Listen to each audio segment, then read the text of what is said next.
اعوذ باللہ من الشیطان الرجیم بسم اللہ الرحمن الرحیم. السلام علیکم اسٹوڈنٹس. آج ہم لوگ رکوع نمبر لاسٹ رکوع جو تھا سورہ الممتحنہ اس کا دوسرا رکوع جو تھا وہ ہم نے لاسٹ سیکشن میں جو ہے کمپلیٹ کیا تھا. 2 ہی رکوع تھے اس صورت کے, اور لاسٹ رکوع کی جو ہم لوگ آج ایکسرسائز کریں گے یعنی سیکنڈ رکوع کی ایکسرسائز کریں گے. میں پڑھتی ہوں, اسٹارٹ کرتی ہوں. پہلے الفاظ اور معنی ہیں ان کے. پہلا ورڈ ہے جی آدیتم, تم نے دشمنی مول لی, تم نے دشمنی کر لی. ان تبرو, تم نیکی یا بھلائی کرو, تم نیکی کرو, اچھائی کرو یا بھلائی کرو. ظاہرو, انہوں نے ایک دوسرے کی مدد کی. فامتحنوہن, پس تم خوب ان کو آزمائش کر لو, آزما لو. فامتحنوہن, ٹھیک ہے. اسی ورڈ پر جو ہے یہ پوری صورت بھی لکھی گئی تھی. اسی سورہ الممتحنہ جو نام ہے صورت کا وہ اسی بیس پر ہے. اور دوبارہ پڑھ دیتی اس کو. فامتحنوہن, پس تم خوب ان کو آزمائش کر لو, ان کی جانچ پڑتال کر لو. حل حلال, اسوامی عصمت, عزت ناموس. الکوافری, کافر عورتیں. الکوافری, کافرہ کی جمع ہے. فعاقبتم, پھر تمہاری باری آئے, پھر تمہاری نوبت آئے, پھر تم پر نوبت آئے. یبیین, وہ بیعت کرتی ہیں. قد یئیسوا, وہ مایوس ہو گئے. 10 الفاظ تھے یہ جی. آگے سوال ہے ہمارے پاس 3. میں پہلا سوال پڑھتی ہوں. ان آیات کی روشنی میں بتایا اللہ تعالیٰ نے کس طرح کے کفار کے ساتھ عدل و انصاف کی اجازت دی ہے. اسلام چونکہ امن و آچی کا مذہب ہے, امن و سلامتی کا مذہب ہے, وہ کسی پر جو ہے وہ بیجا زور و زبردستی جو ہے ظلم زیادتی کی جو اجازت نہیں دیتا.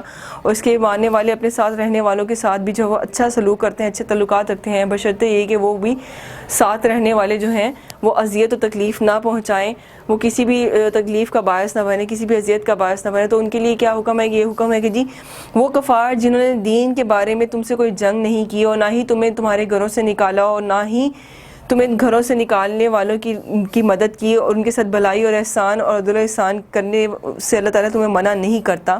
بے شک اللہ تعالیٰ انصاف کرنے والوں کو پسند کرتا ہے. ایسے کفار جو مسلمانوں کے لیے کسی تنگی کا باعث نہیں بنتے, ان کے ساتھ انصاف اور حسن سلوک کا جو ہے وہ حکم ہے. نیکسٹ کوشچن ہے جی اللہ تعالیٰ نے ہجرت کر کے آنے والی مومن عورتوں کے بارے میں اہل ایمان کو کیا تلقین فرمایا. ترجمہ پڑھتی ہوں, اس کا آیت نمبر آپ دیکھ لیجئے.